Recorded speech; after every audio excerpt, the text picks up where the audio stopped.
Good morning everybody. जय महाकाल। आपको अपने टेंशन फ्री मैथमेटिक्स क्लासेस में बहुत बहुत स्वागत है। पिछले क्लास में हम लोग वेक्टर के बारे में पढ़े थे। सबसे पहले हम लोग फिजिकल क्वांटिटी के बारे में पढ़े थे कि वैसा क्वांटिटी जिसे मापा जा सके उसे फिजिकल क्वांटिटी कहते हैं।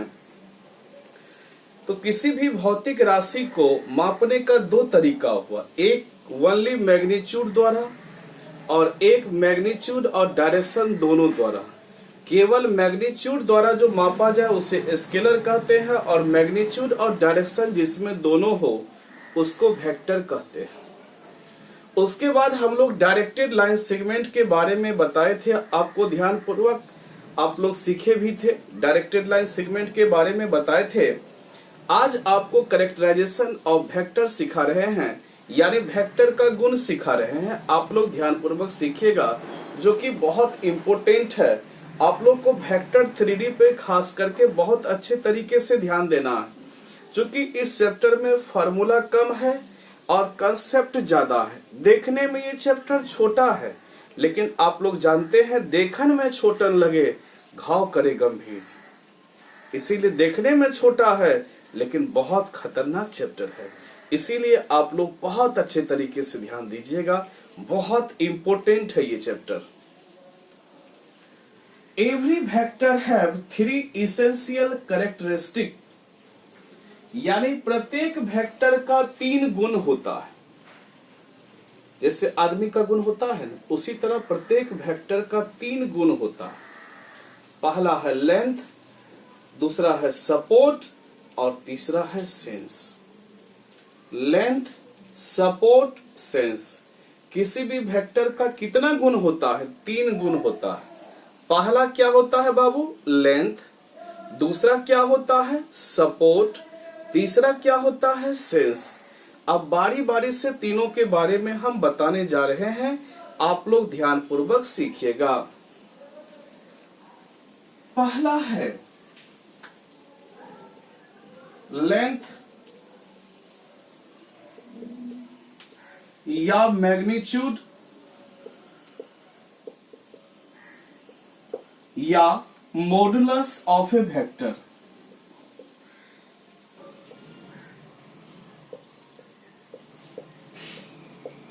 ऑफ ए वेक्टर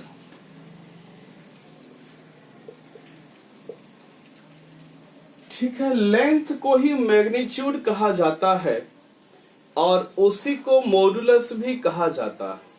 यानी लेंथ कहिए या मैग्नीट्यूड कहिए या मॉडुलस कहिए, तीनों सेम चीज है। लेंथ बोलिए, मैग्नीट्यूड बोलिए, मॉडुलस बोलिए, तीनों सेम चीज है। ध्यान दीजिएगा, modulus of PQ vector is the distance between P and Q।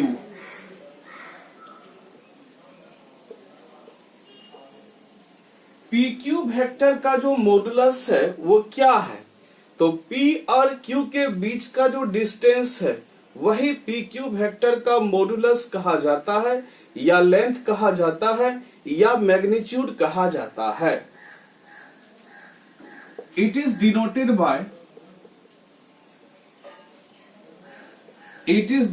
Bye mod of PQ vector, या PQ भी कहा जाता है। इसको मॉड ऑफ PQ वेक्टर या PQ भी कहा जाता है। जैसे ये P है, ये Q है, PQ एक लाइन है, और जब इसमें हम डायरेक्शन देंगे ये PQ वेक्टर कहलाएगा, यानी ये डायरेक्टेड लाइन सेगमेंट कहलाएगा। डायरेक्टेड लाइन सेगमेंट हो गया। पहले ये लाइन था और जब इसमें डायरेक्शन दे दिए ये डायरेक्टेड लाइन सेगमेंट हो गया, और P और Q का जो डिस्टेंस है यही इसका PQ का मॉडुलस कहलाया। यानी P और Q के बीच का जो दूरी है वही PQ का मॉडुलस कहलाया। यानी मॉड्यूलस क्या होता है? तो डायरेक्टेड लाइन सेगमेंट PQ में P से Q की जो दूरी है वही क्या कहलाया? आपका मैग्नीट्यूड कहलाया, लेंथ कहलाया या मॉड्यूलस कहलाता है?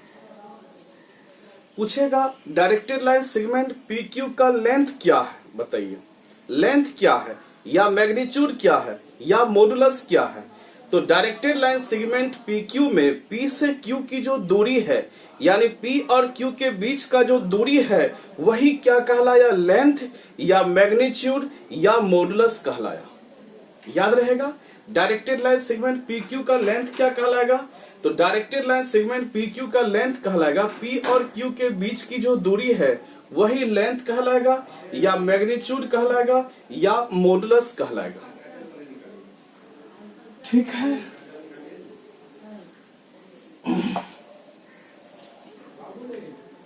यानी मैग्नीट्यूड ऑफ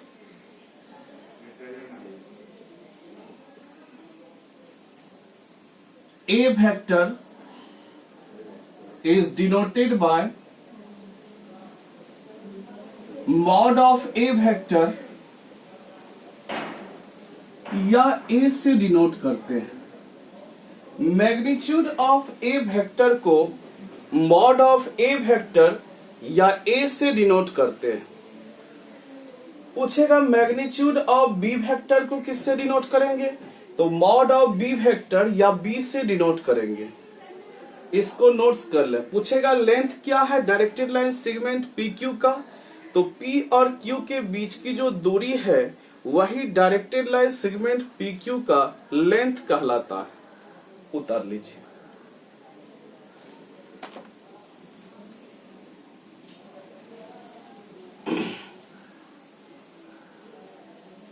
नोट्स कर लीजिए।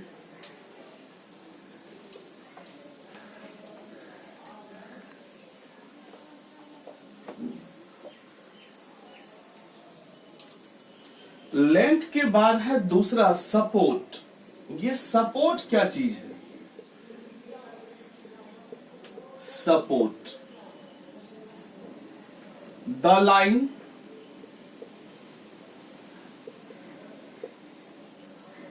along the vector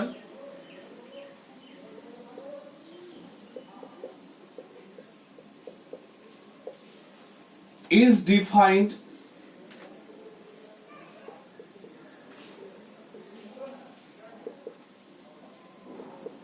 is called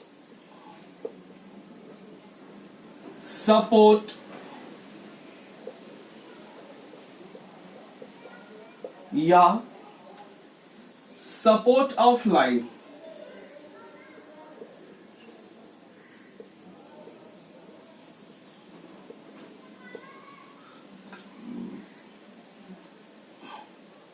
जैसे देखिए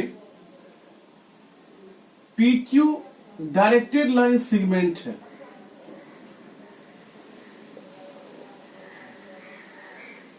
PQ वेक्टर, इसमें PQ क्या कहलाया? सपोर्ट कहलाया। PQ क्या कहलाया? सपोर्ट कहलाया। यानी जिस लाइन के अलोंग वेक्टर को रिप्रेजेंट किया जाता है,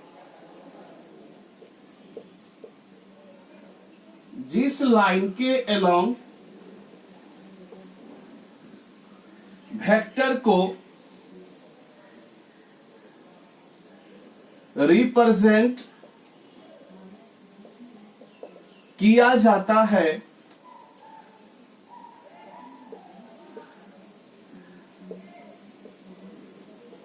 सपोर्ट कहलाता है।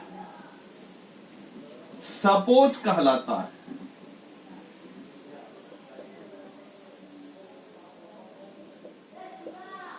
जिस लाइन के अलोंग वेक्टर को रिप्रेजेंट किया जाता है सपोर्ट कहलाता है। यहां किस लाइन के अलोंग वेक्टर को रिप्रेजेंट किया गया? PQ लाइन के अलोंग। तो PQ क्या कहलाया? सपोर्ट कहलाया। जिस लाइन के अलोंग वेक्टर को रिप्रेजेंट किया जाता है सपोर्ट कहलाता है, वही लाइन क्या कहलाता है? सपोर्ट। यहां किस लाइन के अलोंग वेक्टर को रिप्रेजेंट किया गया? PQ लाइन के PQ लाइन के अलोंग, तो PQ लाइन क्या कहलाया? तो सपोर्ट कहलाया। क्या कहलाया? सपोर्ट कहलाया। तो PQ लाइन ही क्या कहलाया? सपोर्ट कहलाया।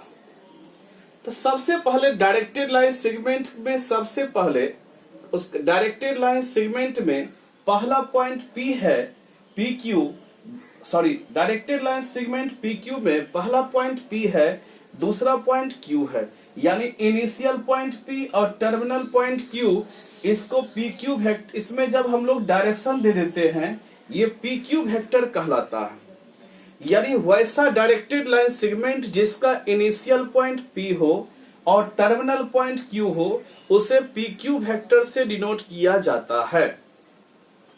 अच्छा, जिसका इनिशियल पॉइंट Q रहता और टर्मिनल पॉइंट P रहता, इनिशियल पॉइंट Q रहता और टर्मिनल पॉइंट P रहता, तब क्या कहलाता? QP वेक्टर कहलाता। इनिशियल पॉइंट अगर Q रहता, टर्मिनल पॉइंट P रहता, ये QP वेक्टर कहलाता।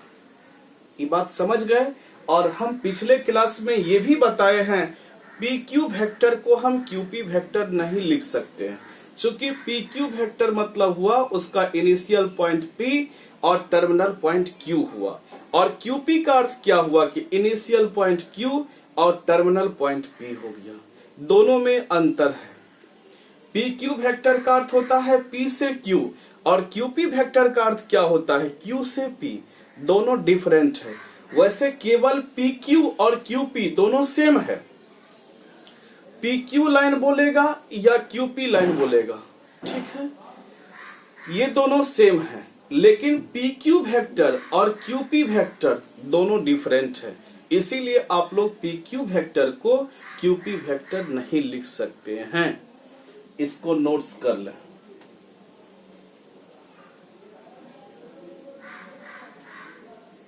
ठीक है, यानी जिस लाइन के अलोंग वेक्टर को रिप्रेजेंट किया जाता है, किस लाइन के अलोंग वेक्टर को रिप्रेजेंटेशन किया गया, यानी रिप्रेजेंट किया गया, तो PQ लाइन के अलोंग वेक्टर को रिप्रेजेंट किया गया, तो PQ लाइन ही क्या कहलाता है? सपोर्ट कहलाता है।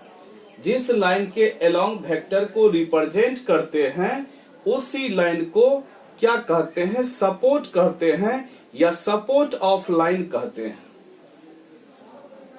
ठीक है, या लाइन ऑफ सपोर्ट भी कह सकते हैं। सपोर्ट कहलाता है या लाइन ऑफ सपोर्ट कहलाता है सब। यानी जिस लाइन के अलोंग वेक्टर को रिप्रेजेंट किया जाता है उस लाइन को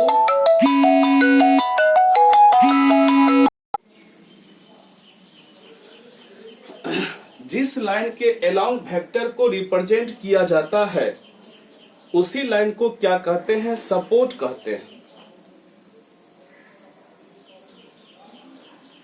चलिए,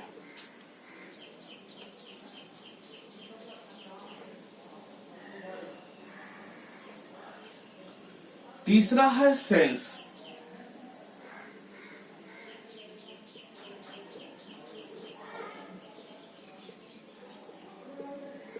सेंस क्या है? सेंस क्या है? तो sense of directed line segment PQ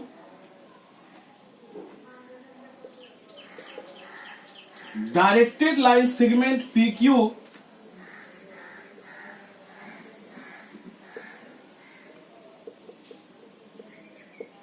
is from initial point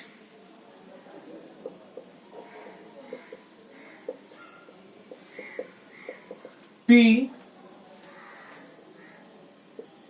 to terminal point Q। यानी सेंस क्या है? Initial directed line segment PQ का सेंस क्या है? Initial point P to terminal point Q, initial point P से terminal point Q, यही sense कहलाता है। यानी इनिशियल पॉइंट P से टर्मिनल पॉइंट Q, यही क्या कहलाया? सेंस कहलाया। सेंस क्या है? तो डायरेक्टेड लाइन सेगमेंट PQ का सेंस क्या है? तो इनिशियल पॉइंट P से टर्मिनल पॉइंट Q, यही सेंस कहलाता है। सेंस सेम भी हो सकता है, सेंस अपोजिट भी हो सकता है, सेम सेंस अपोजिट सेंस भी हो सकता है। यानी सेंस दो तरह का होता है, एक होता है सेम सेंस, एक होता है अपोजिट सेंस। इसको उतारिए, या इसको आप ऐसे भी लिख सकते हैं, sense of PQ vector is from P to Q। यानी PQ वेक्टर का सेंस क्या हुआ? P से Q। QP वेक्टर का सेंस क्या होगा? Q से P। यानी इनिशियल पॉइंट P से टर्मिनल पॉइंट Q, यही PQ वेक्टर का सेंस हुआ। और QP वेक्टर का सेंस क्या हुआ? इनिशियल पॉइंट Q से टर्मिनल पॉइंट P, यही QP वेक्टर का सेंस हुआ। सेंस सेम भी हो सकता है, सेंस अपोजिट भी हो सकता है। देखिए दोनों का सेंस सेम है। यहां पे देखिए सेम सेंस कहलाया, यानी सेम सेंस। ठीक है, देखिए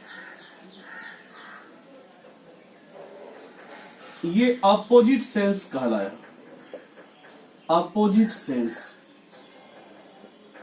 तो पूछेगा सेंस कितने तरह का होता है? दो तरह का, एक सेम सेंस, एक अपोजिट सेंस। सेंस मतलब क्या हुआ? डायरेक्शन। डायरेक्शन कहिए या सेंस कहिए, दोनों सेम चीज है। देखिए सेम डायरेक्शन है, इसी को सेम सेंस कहते हैं। अपोजिट डायरेक्शन है, इसीलिए इसको अपोजिट सेंस कहते हैं। तो आप लोग समझ गए? ठीक है, पहला चीज आप लोग क्या समझे? लेंथ। लेंथ क्या है? तो डायरेक्टेड लाइन सेगमेंट PQ का P से Q के बीच जो दूरी है, वही लेंथ कहलाया। उसी को मॉड्यूलस कहते हैं, उसी को मैग्नीट्यूड कहते हैं। सपोर्ट क्या है?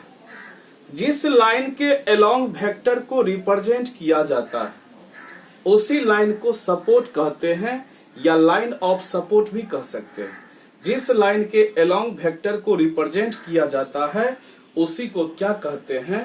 उसी लाइन को क्या कहते हैं? सपोर्ट कहते हैं, या लाइन ऑफ सपोर्ट कहते हैं। सेंस क्या है? तो PQ वेक्टर का सेंस क्या हुआ कि P से Q तक initial point P to terminal point Q, यानी from P to Q। PQ vector का सेंस क्या हुआ? P से Q तक। QP वेक्टर का सेंस क्या हुआ? Q से P तक। आपको तीन चीज समझाना था, लेंथ, सपोर्ट, सेंस। लेंथ क्या है भाई? तो PQ directed line segment PQ में P से Q के बीच की दूरी, या ऐसे भी लिख सकते हैं PQ का मैग्नीट्यूड क्या हुआ? P और Q के बीच की दूरी। सपोर्ट क्या कहलाया? जिस लाइन के अलोंग वेक्टर को रिप्रेजेंट करते हैं, वही सपोर्ट कहलाया। सेंस क्या हुआ? PQ वेक्टर का सेंस क्या हुआ? फ्रॉम P टू Q, यानी P से Q। पूछेगा QP वेक्टर का सेंस, Q से P। पूछेगा PQ वेक्टर और QP वेक्टर क्या सेम है? नहीं है। PQ वेक्टर और QP वेक्टर दोनों डिफरेंट है। नोट कर लो, बहुत इंपोर्टेंट।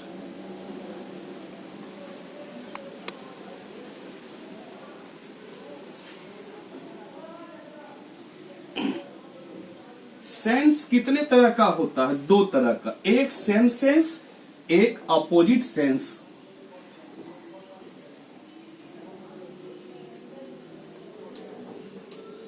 आगे हम लोग चलते हैं, टाइप्स ऑफ वेक्टर।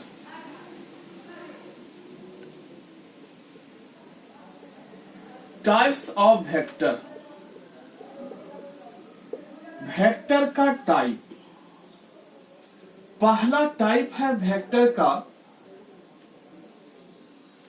पहला टाइप है इक्वल वेक्टर।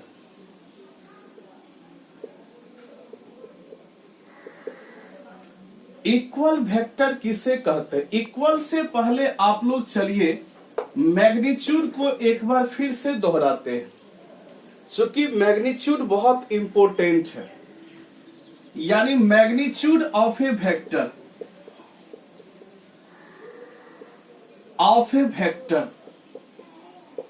यानी जिसको हिंदी में कहते हैं सदिश का परिमाण। सदिश का परिमाण, सदिश का परिमाण क्या होता है? तो मैग्नीट्यूड ऑफ ए वेक्टर,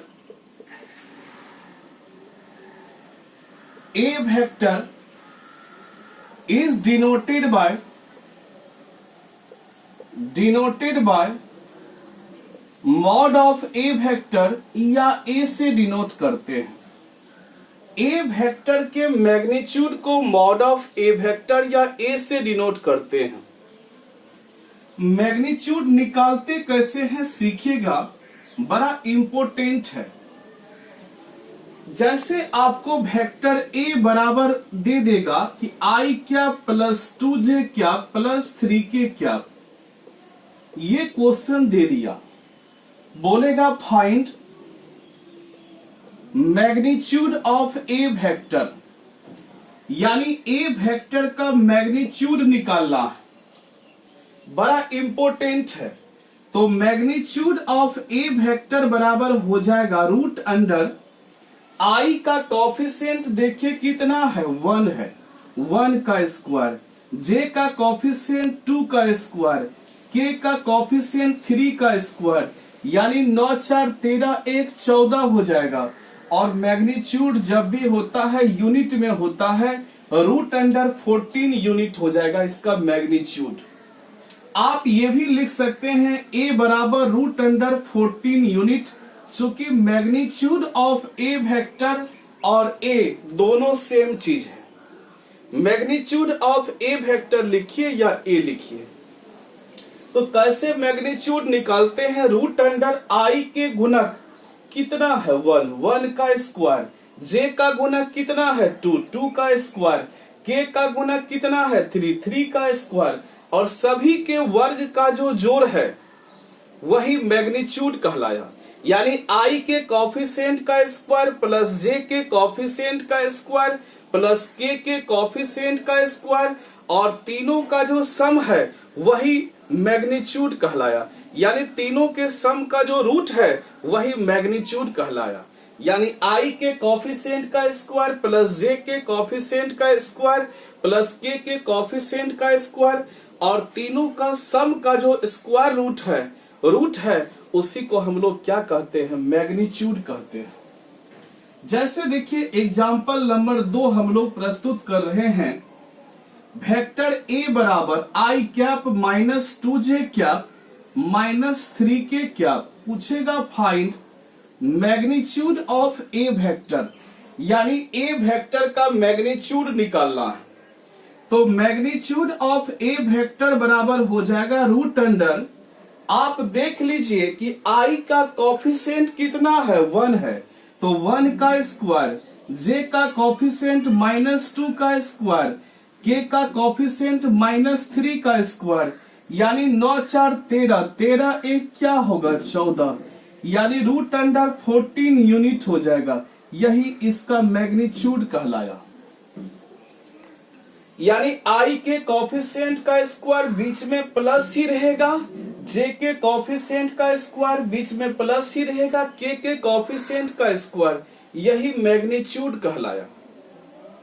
क्या कहलाया? मैग्नीट्यूड कहलाया। ठीक है, इसको नोट्स कर लें।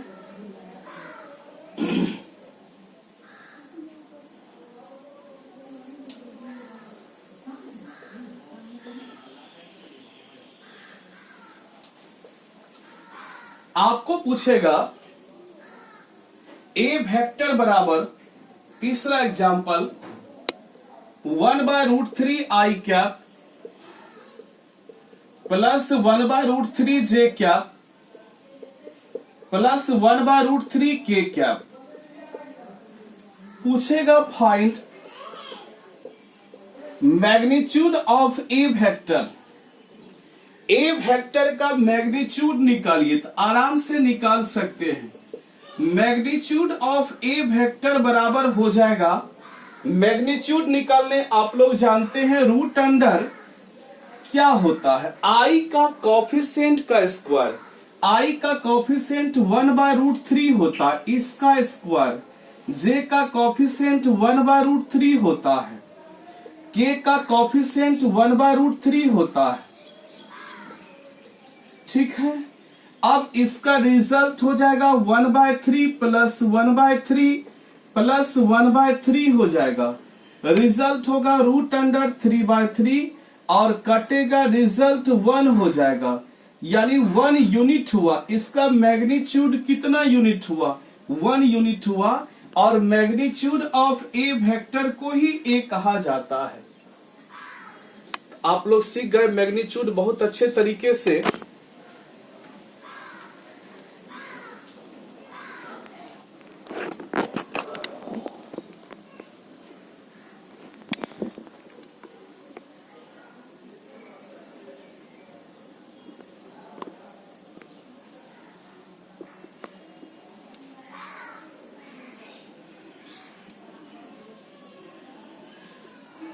ठीक है,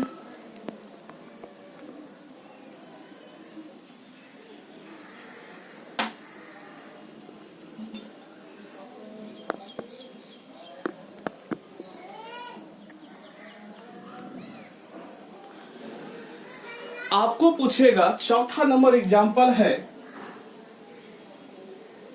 ए वेक्टर बराबर i cap minus 2j cap minus k cap. पूछेगा find magnitude of A vector. A vector का मैग्नीट्यूड निकालना है।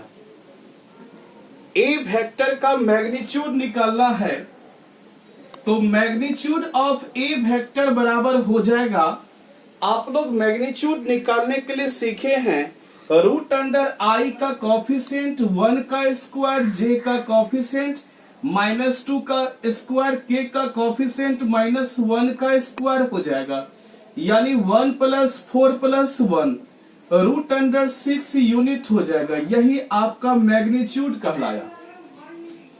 तो अब हमें पूरा उम्मीद है कि आप मैग्नीट्यूड बहुत अच्छे तरीके से सीख गए होंगे, बहुत अच्छे तरीके से। ठीक है,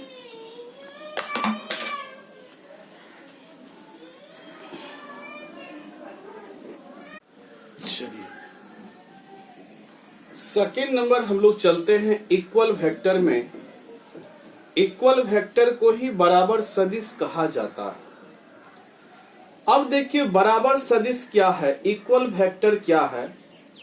अगर दो वेक्टर का मैग्नीट्यूड सेम हो और डायरेक्शन भी सेम, मैग्नीट्यूड भी सेम हो, डायरेक्शन भी सेम हो, और दोनों एक दूसरे के पैरेलल हो, इक्वल वेक्टर कहलाता है।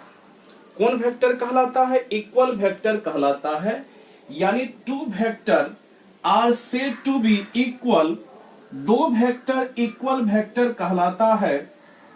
आप लोग हिंदी में भी लिख सकते हैं, दो वेक्टर इक्वल वेक्टर कहलाता है अगर दोनों का मैग्नीट्यूड इक्वल हो और दोनों एक दूसरे के पैरेलल हो और दोनों का डायरेक्शन सेम होना चाहिए। इक्वल वेक्टर के लिए कोई जरूरी नहीं है कि इनिशियल पॉइंट सेम हो, यानी इक्वल वेक्टर के लिए इनिशियल पॉइंट सेम होना जरूरी नहीं है। इनिशियल पॉइंट का हिंदी होता है प्रारंभिक बिंदु।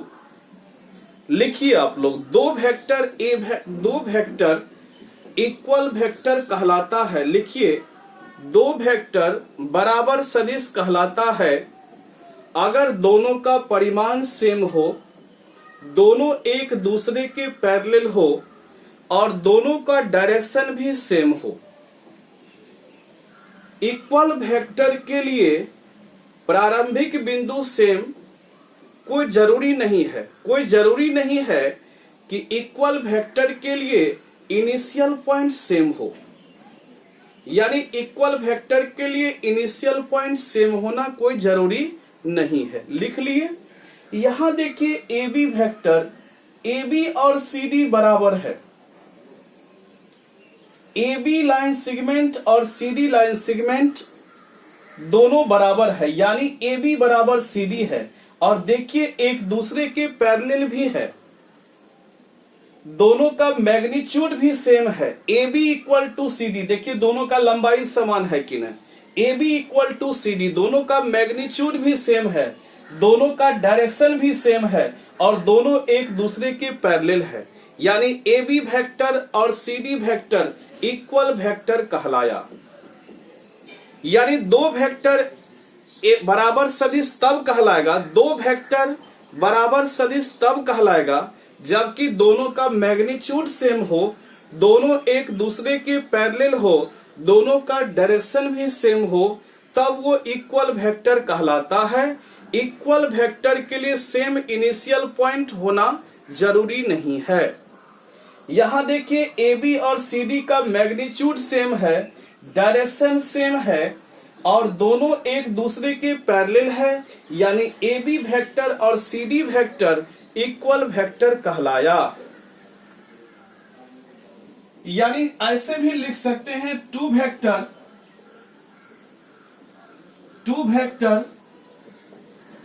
Vector A and vector B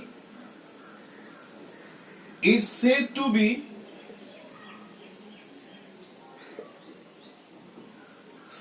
be equal vector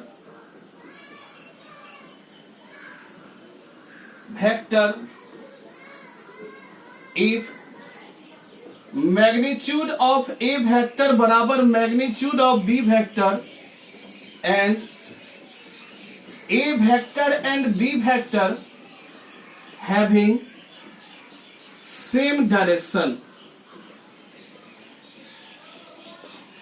यानी इक्वल वेक्टर होने के लिए दोनों का मैग्नीट्यूड भी सेम होना चाहिए, दोनों एक दूसरे के पैरेलल भी होना चाहिए, दोनों का डायरेक्शन भी सेम होना चाहिए, इक्वल वेक्टर कहलाता है।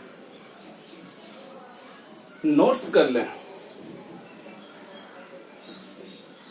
जैसे ए वेक्टर और बी वेक्टर दो वेक्टर है, दोनों के इक्वल वेक्टर को वेक्टर ए बराबर वेक्टर बी से डिनोट करते हैं। ठीक है।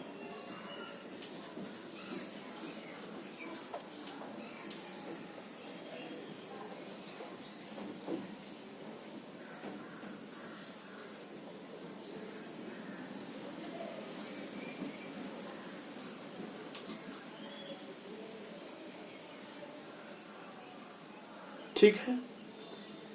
तीसरा हम लोग चलते हैं यूनिट वेक्टर,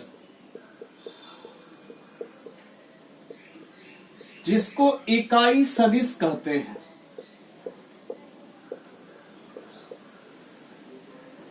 इकाई सदिश किसे कहते हैं, यानी यूनिट वेक्टर किसे कहते हैं? ए vector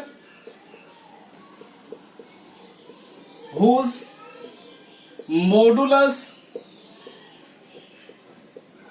is unity is called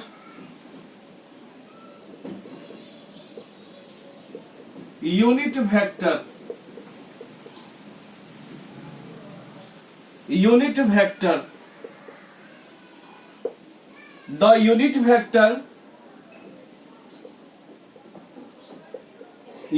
vector in the direction of a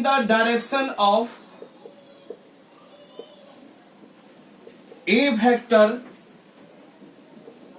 is denoted by a cap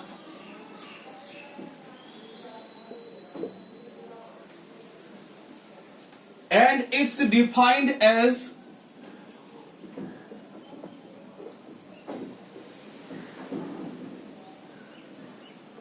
ए क्या बराबर होता है vector A upon vector A का मैग्नीट्यूड,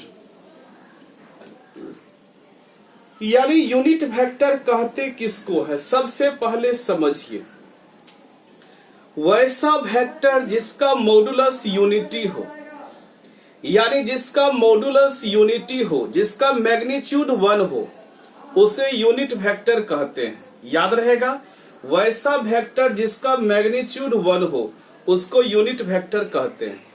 सबसे पहला डिफिनेशन, वैसा वेक्टर जिसका परिमाण 1 हो, हिंदी में भी लिख सकता है, हिंदी में भी आप लोग लिख सकते हैं, वैसा सदिश जिसका परिमाण 1 हो यूनिट वेक्टर कहलाता है, यानी इकाई सदिश कहलाता है। यानी वैसा सदिश जिसका परिमाण 1 हो इकाई सदिश कहलाता है। ए वेक्टर के the unit vector in the direction of A vector, unit vector in the direction of A vector, इसको ए कैप से डिनोट करते हैं। यानी ए वेक्टर के डायरेक्शन में यूनिट वेक्टर जो है, unit vector in the direction of A vector, A vector के डायरेक्शन में जो यूनिट वेक्टर है उसको ए कैप से डिनोट करते हैं। Unit vector in the direction of A vector, unit vector A vector के डायरेक्शन में जो यूनिट वेक्टर है उसको ए कैप से डिनोट करते हैं। ए कैप बराबर होता है vector A by vector A का मैग्नीट्यूड। आपको पूछेगा कि बताइए सर बी कैप बराबर क्या होता है, तो वही vector B by vector B का मैग्नीट्यूड। आपको पूछेगा सी कैप बराबर क्या होता है, vector C by vector C का magnitude. Unit vector in the direction of A vector, unit vector किसके डायरेक्शन में? ए वेक्टर के डायरेक्शन में, उसको ए कैप से सूचित करते हैं। ठीक है, आपको पूछेगा कि बताइए सर पी क्यू का यूनिट वेक्टर कैसे निकलेगा? पी क्यू का यूनिट वेक्टर कैसे निकलेगा? आप बोलिएगा कि P Q vector by P Q vector का मैग्नीट्यूड, यही पी क्यू का यूनिट वेक्टर कहलाया। अच्छा ये बताइए, यहां से आप वेक्टर ए वेक्टर बराबर ए का unit vector into modulus of A vector भी लिख सकते हैं। यानी ए वेक्टर बराबर ए का unit vector Guna modulus of A vector भी लिख सकते हैं। पूछेगा बी वेक्टर बराबर क्या होगा, क्या लिखिएगा? बी का unit vector into magnitude of B vector. यानी यूनिट वेक्टर क्या होता है ये बताइए? वैसा वेक्टर जिसका मैग्नीट्यूड 1 हो उसको यूनिट वेक्टर कहते हैं। यूनिट वेक्टर ए वेक्टर के डायरेक्शन में जो यूनिट वेक्टर है, unit vector in the direction of A vector, A vector के डायरेक्शन में यूनिट वेक्टर को ए कैप से सूचित किया जाता है। और ए कैप बराबर होता है vector A by vector A का मैग्नीट्यूड। यानी कोई भी वेक्टर और उसके मैग्नीट्यूड का जो अनुपात है वही उस वेक्टर का यूनिट वेक्टर कहलाता है। पूछेगा बी का यूनिट वेक्टर क्या होगा? Vector B by vector B का मैग्नीट्यूड। सी का unit vector vector C by vector C का मैग्नीट्यूड। आपको पूछेगा कि बताइए सर ए बी का यूनिट वेक्टर क्या होगा? A B vector by A B vector का मैग्नीट्यूड। उतार लीजिए।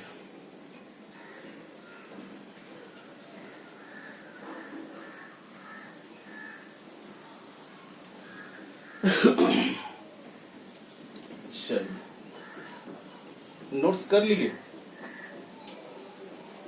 यानी वैसा वेक्टर जिसका मैग्नीट्यूड 1 हो उसको यूनिट वेक्टर कहते हैं। अच्छा, जिसका मैग्नीट्यूड 1 नहीं हो उसको यूनिट वेक्टर नहीं कहते हैं। जिसका मैग्नीट्यूड 1 हो उसको यूनिट वेक्टर कहते हैं। ठीक है, चलिए इस पर कुछ अभी जितना भी हम लोग वेक्टर सिखाए, टाइप्स ऑफ वेक्टर, उस पर कुछ हम लोग प्रॉब्लम बनाएंगे। आप लोग ध्यानपूर्वक सीखिएगा। पहला क्वेश्चन है, इफ वेक्टर ए बराबर x i plus 2j cap minus z k cap and vector B बराबर 3i cap minus yj cap plus k cap are two equal vectors, then write the value of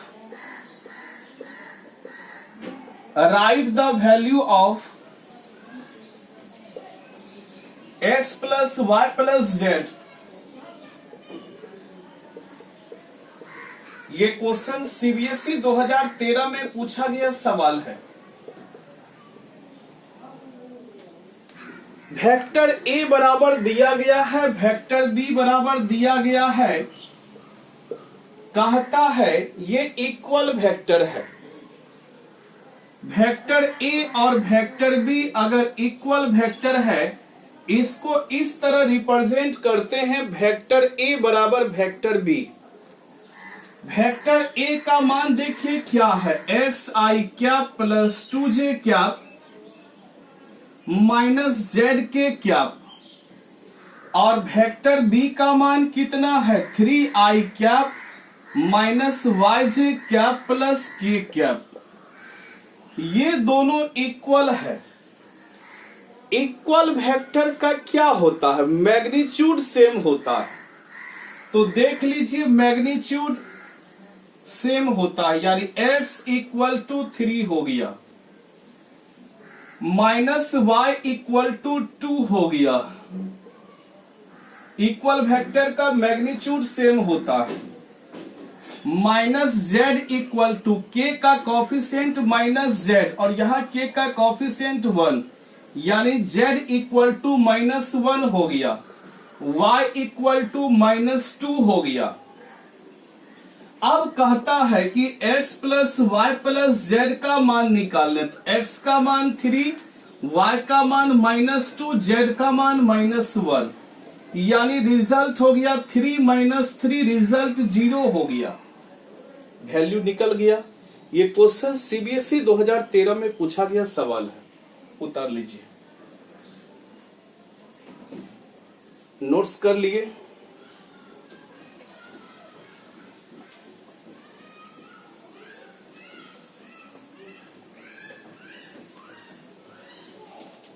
चलिए अगला question है, second number question, let vector A बराबर i cap plus 2j cap and vector B बराबर 2i cap plus j cap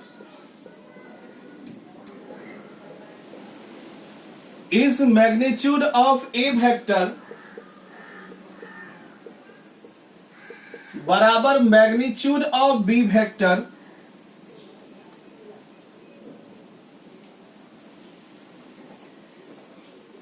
then the vector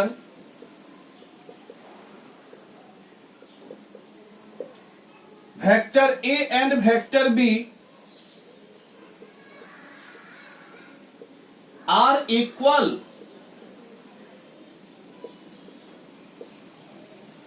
कहता है check करने के लिए क्या दोनों का मैग्नीट्यूड सेम है। तो देखिए वेक्टर ए बराबर दिया गया है i cap plus 2j cap, और वेक्टर बी बराबर दिया गया है 2i cap plus j cap.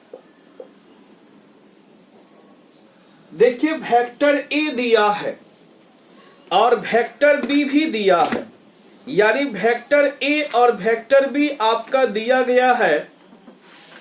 कहता है कि दोनों का मैग्नीट्यूड सेम है। एक बार हम लोग क्वेश्चन थोड़ा सा वेरीफाई कर लेते हैं।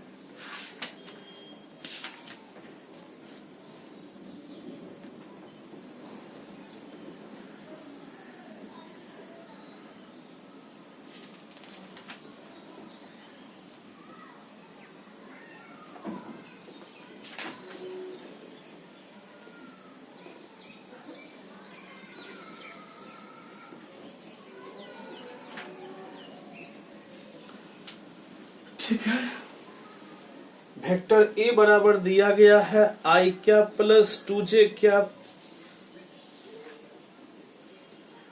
वेक्टर बी बराबर 2i cap plus j cap. ठीक है, क्या वेक्टर ए बराबर vector B are the vector A vector, यहां पे आर है, आर द वेक्टर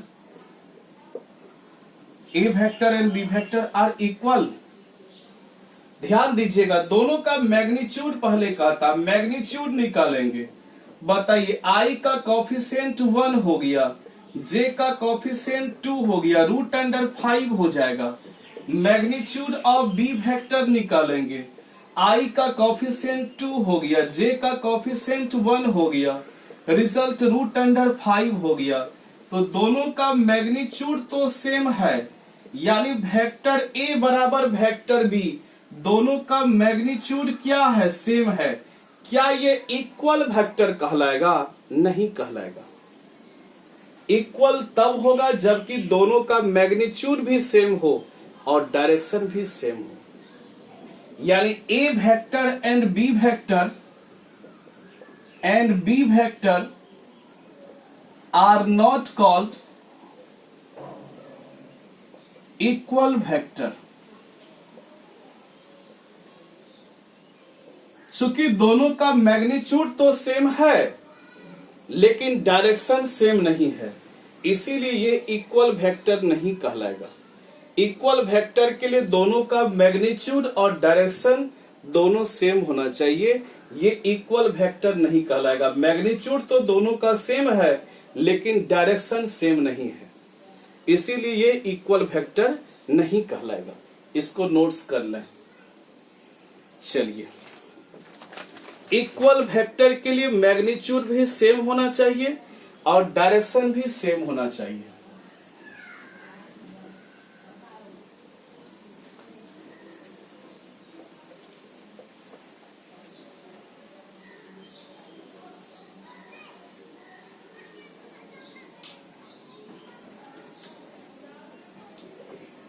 चलिए, तीसरा number question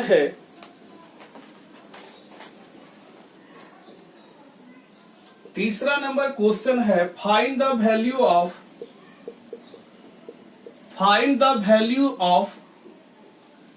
x, y and z so that the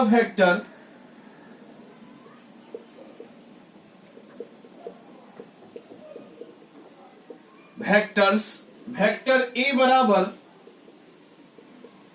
xi cap plus 2j cap plus zk cap, vector B बराबर 2i cap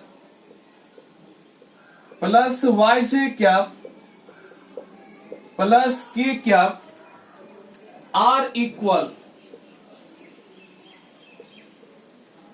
पहले से दिया है कि ये इक्वल है तो एक्स वाई जेड का मान निकालिए।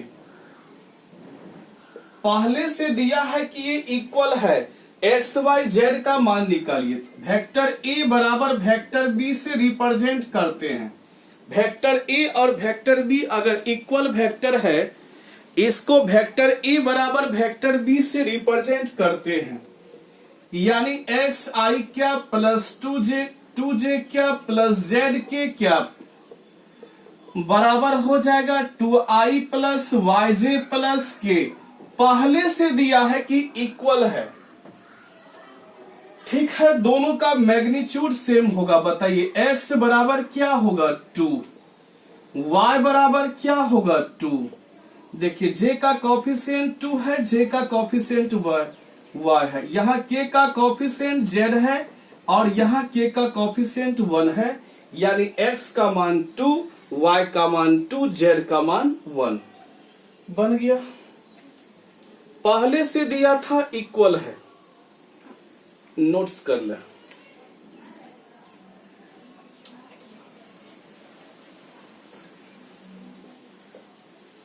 तीसरा नंबर क्वेश्चन है,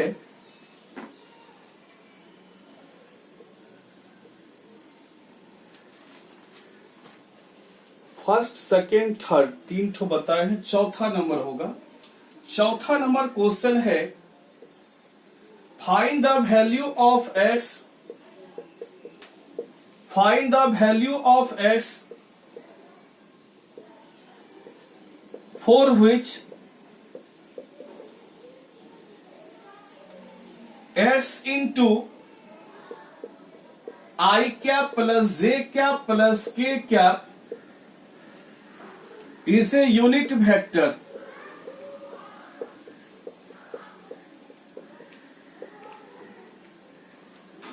x का मान निकालिए जिसके लिए x into i cap plus j cap plus k cap ये यूनिट वेक्टर है, यानी x के किस मान के लिए ये वेक्टर यूनिट वेक्टर है। तो देखिए मान लेंगे लेट वेक्टर a बराबर x i cap plus x J cap plus x के कैप, ये मान लेंगे x i plus x J plus x के, एक्स आई एक्स जे एक्स के मान लिए वेक्टर ए का रिजल्ट। इसका मैग्नीट्यूड निकालिए, पहले से दिया है ये यूनिट वेक्टर है तो x का मान ज्ञात करना है। ये यूनिट वेक्टर है, इसका मतलब समझे यूनिट वेक्टर का मैग्नीट्यूड 1 होता है, ये याद रखेंगे। यूनिट वेक्टर का मैग्नीट्यूड 1 होता है, यानी इसका मैग्नीट्यूड निकालेंगे i के कॉफिशिएंट का स्क्वायर, j के कॉफिशिएंट का स्क्वायर, k के कॉफिशिएंट का स्क्वायर। अब देखिए मैग्नीट्यूड ऑफ ए वेक्टर, चूंकि यूनिट वेक्टर है तो इसका मैग्नीट्यूड 1 होगा। 1 क्यों दिए? चूंकि ये यूनिट वेक्टर है, पहले से बोल रहा है, यानी रूट अंडर 3x स्क्वायर जोड़ x स्क्वायर जोड़ x स्क्वायर 3x स्क्वायर, यानी 1 बराबर रूट 3x हो जाएगा। x बराबर क्या हुआ? 1 बाय रूट 3 हो गया। ठीक है,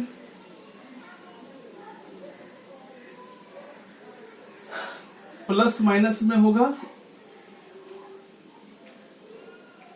x का मान प्लस माइनस 1 बाय रूट 3 हो जाएगा। ठीक है, अगला क्वेश्चन है,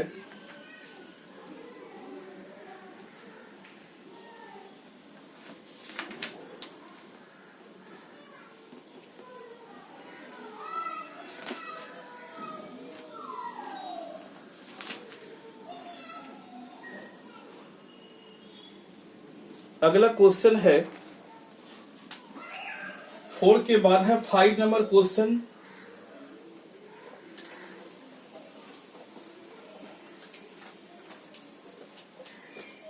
फाइव नंबर क्वेश्चन है, find a unit vector,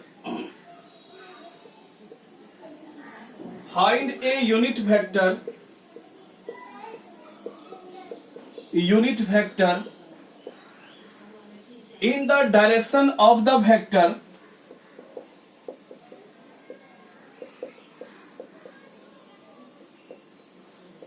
direction of the vector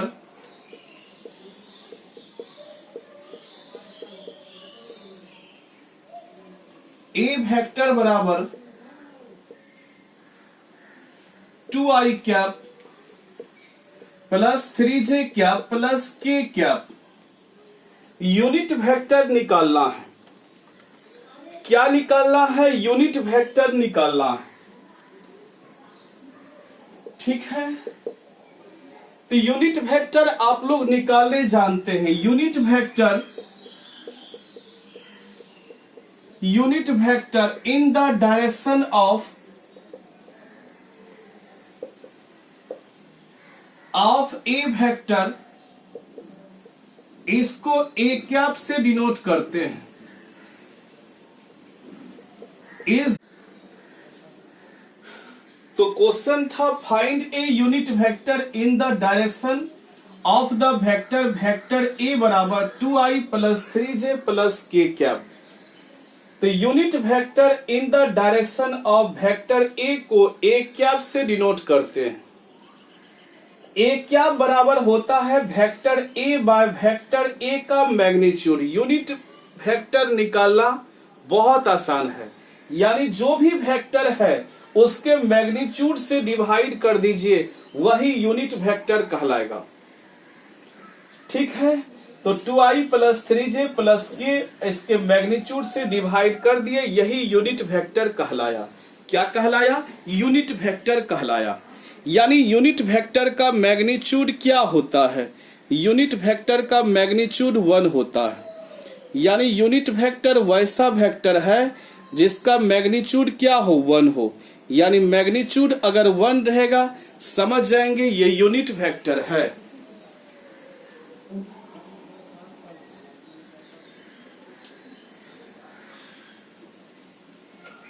एक और क्वेश्चन है, 6ठा नंबर सवाल।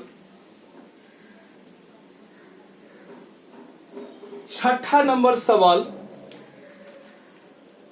वेक्टर ए बराबर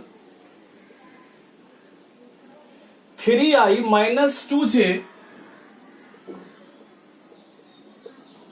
plus 6k।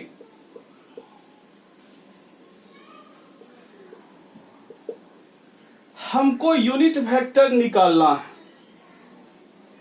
In the direction of vector A बराबर इतना, यानी ए कैप का मान निकालना है। तो आप लोग जानते हैं vector A by vector A का मैग्नीट्यूड, यानी जिस भी वेक्टर का यूनिट वेक्टर निकालना है उस वेक्टर बाय उस वेक्टर का मैग्नीट्यूड, यानी जिस भी वेक्टर का आपको यूनिट वेक्टर निकालना है, ऊपर में उस वेक्टर को रखना है और नीचे में उसका मैग्नीट्यूड निकाल के रखना है। बहुत आसान है। देखिए वेक्टर ए बराबर क्या होगा? 3i minus 2j plus 6k। अब बाय इसका मैग्नीट्यूड निकाल देना है। मैग्नीट्यूड निकालेंगे तो बताइए आई का कॉफिशिएंट 3, मैग्नीट्यूड बहुत आसान है। जे का कॉफिशिएंट -2 और के का कॉफिशिएंट 6 हो जाएगा। यानी आपका रिजल्ट हो गया 3i minus 2j plus 6k हो गया। बाय हो गया रूट अंडर 36 9 45 4 49, रूट अंडर 49। इसी को आप लोग ये भी लिख सकते हैं 1/7 3i minus 2j plus 6k, ये भी आप लोग लिख सकते हैं। यानी यूनिट वेक्टर बहुत आसान है। अगर वेक्टर बी दिया है तो vector B by vector B का मैग्नीट्यूड, वेक्टर सी दिया रहता तो वेक्टर सी बटे वेक्टर सी का मैग्नीट्यूड, यानी जो भी वेक्टर का यूनिट वेक्टर कहेगा निकालने के लिए तो उस वेक्टर अब बाय उस वेक्टर का मैग्नीट्यूड, यही यूनिट वेक्टर होता है। बहुत हल्का है। चलिए अगला प्रोग्राम में चलते हैं। 6 के बाद है 7 number.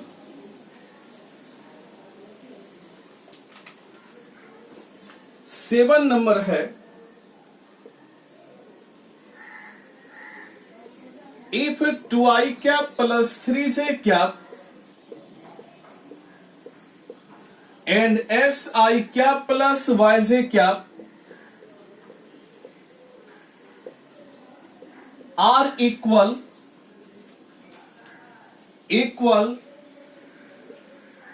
Find x and y।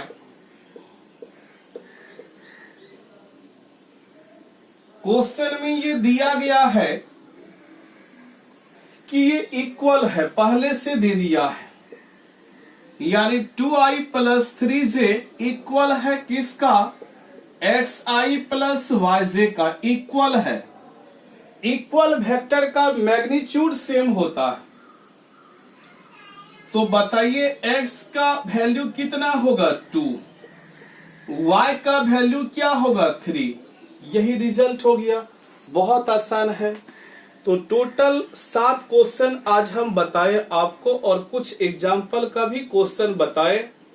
आज आपको हम सबसे पहले करेक्टराइजेशन ऑफ वेक्टर बताए। किसी भी वेक्टर में 3 गुण होता है, लेंथ, सपोर्ट, सेंस। लेंथ क्या है, लेंथ को ही कहते हैं मैग्नीट्यूड और मॉडुलस भी कहते हैं। डायरेक्टेड लाइन सेगमेंट P से Q तक की दूरी यानी P और Q के बीच की दूरी जो है वही क्या कहलाया, लेंथ कहलाया। और सपोर्ट किसे कहते हैं, जिस लाइन के अलोंग वेक्टर को रिप्रेजेंट करते हैं वही सपोर्ट कहलाया। सेंस क्या है, तो PQ वेक्टर का सेंस क्या हुआ, तो P से Q की दूरी। उसके बाद हम टाइप्स ऑफ वेक्टर में इक्वल वेक्टर का सिखाए। इक्वल वेक्टर में क्या सिखाए कि दोनों का मैग्नीट्यूड सेम हो, डायरेक्शन सेम हो, दोनों एक दूसरे के पैरेलल हो, इक्वल वेक्टर कहलाता है। अगर वेक्टर ए और वेक्टर बी इक्वल वेक्टर है, इसको डिनोट करते हैं वेक्टर ए बराबर वेक्टर बी, वेक्टर ए बराबर vector B. This implies magnitude of a vector बराबर magnitude of b vector and a vector and b vector having same direction।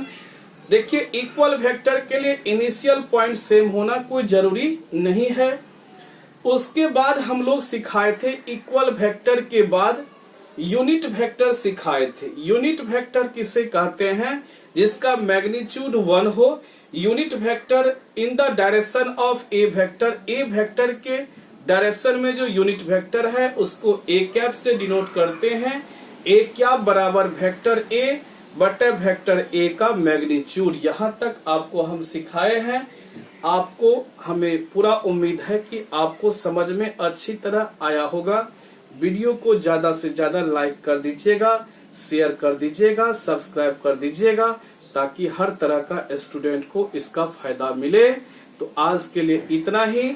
सारा question बना के ग्रुप में सेंड करेंगे। Thank you. जय महाकाल।